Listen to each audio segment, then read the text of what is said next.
मैं माता रानी की कसम खा के कहती हूँ कि मैं ही साइना शाह हूँ और यही मेरी जिंदगी का सच है।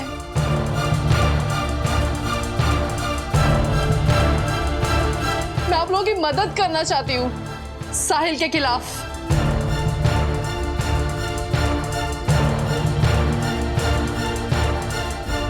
मैं जानती हूँ आप सब ये सब सुन के शॉक हो गए होंगे, लेकिन मैं सच कह रही हूँ। मैं माता रानी की कसम कभी झूठी नहीं खाऊंगी कि मैं ही साहिल शाह की बीवी शाइना शाह हूँ। अगर तुम शाइना शाह हो मतलब कि तुम तो डॉन की बीवी हो, तुम्हें किस बात की कमी है? तुम इस घर में हाउस हेल्प बन के क्यों रहोगी? हाँ, वो तब होता जब मैं उसके साथ होती। मैं तो मर चुकी हूँ साहिल के लिए। मतलब मर चुकी हूँ मतलब? जब मेरी साहिल से शादी हुई थी तो वो कोई डॉन नहीं था, वो ये छोटे मोटे इलीगल काम करता था। मैं उसको बहुत समझाती थी, बहुत रोका, लेकिन वो मेरी एक भी बात नहीं सुनता था। फिर उसने मेरे नाम पे एक बिजनेस किया। बिजनेस तो बस एक बहाना था, वो इसके पीछे सब गैर कानूनी काम करता था। मैं उससे खुश नहीं थी। मैंने उसे बोल दिया कि मुझे तुम्हारे काले धंधे के पैसे नहीं चाहिए। China, China. हाँ, आ गई आ गई। क्या हुआ?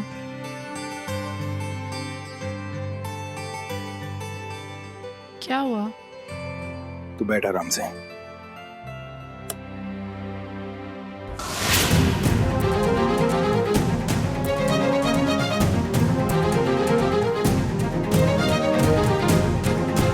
तेरे लिए रखना। इतने सारे पैसे तुम्हारे पास कहाँ से आए? और चाहिए तो और रखना। ले। अरे ये सब छोड़, कहाँ से आए कैसे आए? वो मैंने तुझसे कहा था ना, तेरे नाम पे एक बिजनेस शुरू कर रहा हूँ, ये सोच के वहीं से आया। क्या वो और चाहिए? नहीं चाहिए तुम्हारे ये पैसे। तुम्हारी इस हराम की कमाई पे मैं बिल्कुल नहीं हाथ लगाऊंगी। नहीं चाहिए? नहीं। सोच ले। सोच लिया मैंने। ठीक है, मत ले, तेरी मर्जी। तेरे लिए लेके आया था मैं तुम।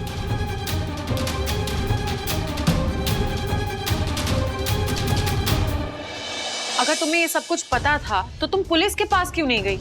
इतना आसान नहीं था। पुलिस के पास मैं नहीं जा सकती थी और इसलिए मैंने साहिल से अलग होने का डिसीजन लिया और उसकी बहुत बड़ी कीमत चुकाई है।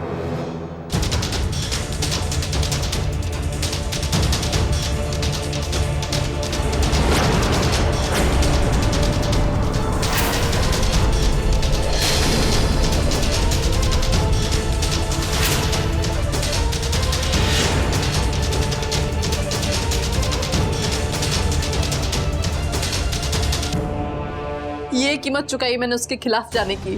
उसने मुझे जला के मारने की कोशिश की है। बचाओ! बचाओ! Help! Please help me! Please बचाओ!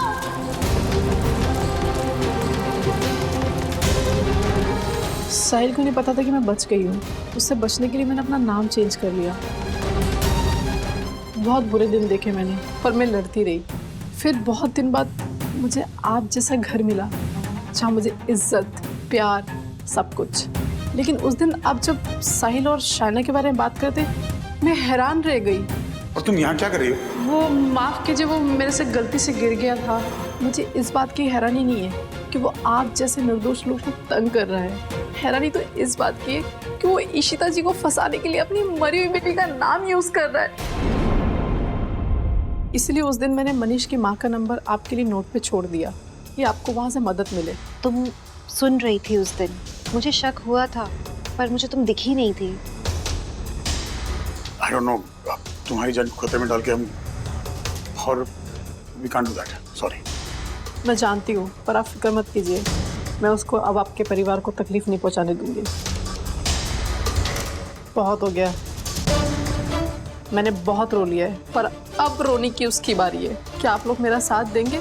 नहीं नहीं, तुम्हें और कुछ करने की जरूरत नहीं है। वैसे तुमने बहुत सहा है जिंदगी में, तुम्हें जरूरत नहीं है हमारी मदद करने की। नहीं इशिता जी, मुझे उसको रोकना होगा। वो आदमी किसी की जान की कदर नहीं करता। आप मुझे कमिश्नर के पास लेकर चलिए, मैं गवाही देना चाहती हूँ। अगर तुम हमारी मदद करने को तैयार हो तो मैं वादा करता हूँ तुम्हें कुछ नहीं होगा। पहले हमने रोहन को खो दिया है, लेकिन अब और किसी की जान नहीं जाएगी। ये मैं अपने लिए भी कर रही हूँ रमन जी, एक चांस मिला है और मैं उसको खोना नहीं चाहती हूँ। अब चलिए, इससे पहले साहिल कुछ करे, हमें उसे रोकना होगा। आप क्या सोच रहे हैं? मुझे कुछ नहीं होगा, डोंट वरी, मैं सब संभाल लूंगी। चलिए मेरे साथ। चलो।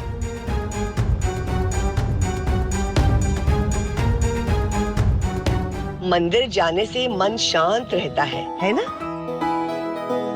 क्या हुआ, तुम्हें भगवान पे विश्वास नहीं है? नहीं नहीं, ऐसी बात नहीं है, पर मैं इन सब बातों में उतना विश्वास नहीं करती। ऐसा नहीं बोलते, भगवान सबकी इच्छा पूरी करता है। तुम्हें मंदिर जाना चाहिए, प्रेयर करना चाहिए।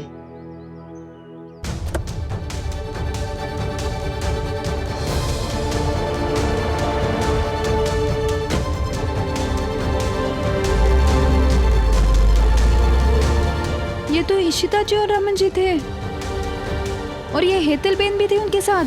हाँ, वो हेतल एनजीओ से आई है ना, और अभी ईशु के घर में काम कर रही है, तो कुछ फॉर्मेलिटी होगी एनजीओ की। सही बात है, यही होगा। चलो। देखो, दादू और दादी को इस बारे में बिल्कुल कुछ भी नहीं पता चलना चाहिए, ओके? अच्छा सो ये प्लान काम कर जाए। और वैसे भी आखिरी प्लान है, और इस प्लान के बारे में नेहा को कुछ नहीं पता चलना चाहिए। अगर उसे पता चल गया ना तो बहुत प्रॉब्लम हो सकती है। पता नहीं क्या करना चाहती हो। एक बार ये साहिल का किस्सा खत्म हो जाए, फिर मैं इन दोनों को पुलिस के पास ले जा सकती हूँ। मैं और पार्टी मंदिर गए थे। ये लो प्रसाद। बहुत सुकून मिलता है मंदिर जाके। सीमी दीदी, आपको भी जाना चाहिए। ये लो प्रसाद।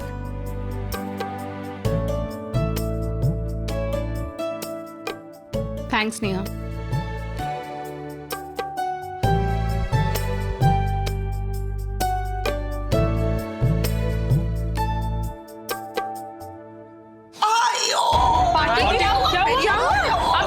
आराम से।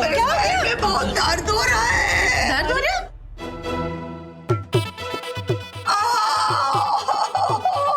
अब आंटी आप भी ना बिल्कुल अपना ध्यान नहीं रखते हो। जब आपको पता है कि इस पैर में प्रॉब्लम है तो इतना प्रेशर डालने की क्या जरूरत है? पेरियम्मा ना बिल्कुल ध्यान नहीं देती है अपना। आप बहुत केयरलेस हो। और मुझे एक बात बताओ, आपको मंदिर जाने की क्या जरूरत थी? वहाँ जाके 100 चक्कर लगाए होंगे आपने। फिर ऐसा ही होगा ना। और नेहा, तुम्हें समझ नहीं है क्या? तुम क्यों लेकर गई पेरियम्मा को? पर मिहिका जी, मुझे पता ही नहीं था कि इनके पैर में प्रॉब्लम है, और अब तक तो ठीक थी ना। तुम्हें लगता है कि पेरियम्मा नाटक कर रही है? हाँ? पेरियम्मा, डोंट वरी प्लीज। बहुत दर्द हो रहा है क्या? आप फिक्र मत करो, मैं ना अभी मसाज कर देती हूँ, ठीक है? फिर एकदम ठीक हो जाओगे आप। 1 मिनट। नेहा करेगी ना मसाज? मैं? हाँ, तुम फिजियो हो ना, तो तुम्हें ज्यादा अच्छे से पता है कि कैसे पेन कम होगी, कहाँ पे दबाना है, क्या करना है। अरे चिट्टी यार, उससे हेल्प क्यों लेनी है? मैं हेल्प कर देता हूँ ना। तो वैसे भी मेरे को मसाज करनी बहुत अच्छी है। मेरी पार्टी है तो मैं करूंगा ना हेल्प। हाँ, तो मैं कर। हाँ, मैं काम करते हुए साथ में लेके चलते हैं पार्टी को। आ जाओ पार्टी। ओके ओके, मैं कर दूंगी मसाज। तुम लोगों को नहीं आएगा ये सब। वैसे योग, तुम तो मेरी हेल्प कर सकते हो ना? हाँ, क्यों नहीं? आराम से आ जाओ। धीरे धीरे लेके संभाल के। हाँ,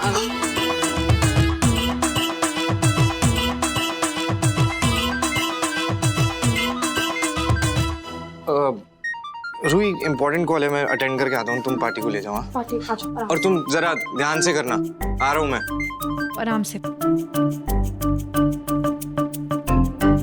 थैंक गॉड ये गई। अब बस हेतल का स्टेटमेंट मिल जाए और साहिल जेल के अंदर जाए बस। मुझे तो उस बात की भी फिक्र हो रही है। पर वो आपको टेंशन लेने की जरूरत नहीं है। पापा और रेशमा है ना, कुछ नहीं होगा। एग्जैक्टली हम कुछ होने नहीं देंगे हेतल को। हम है ना।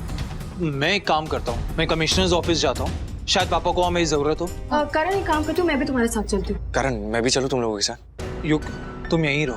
हम सब नहीं जा सकते, किसी को घर पे रहना जरूरी है। You stay here, okay? हम आते हैं। हाँ चलो।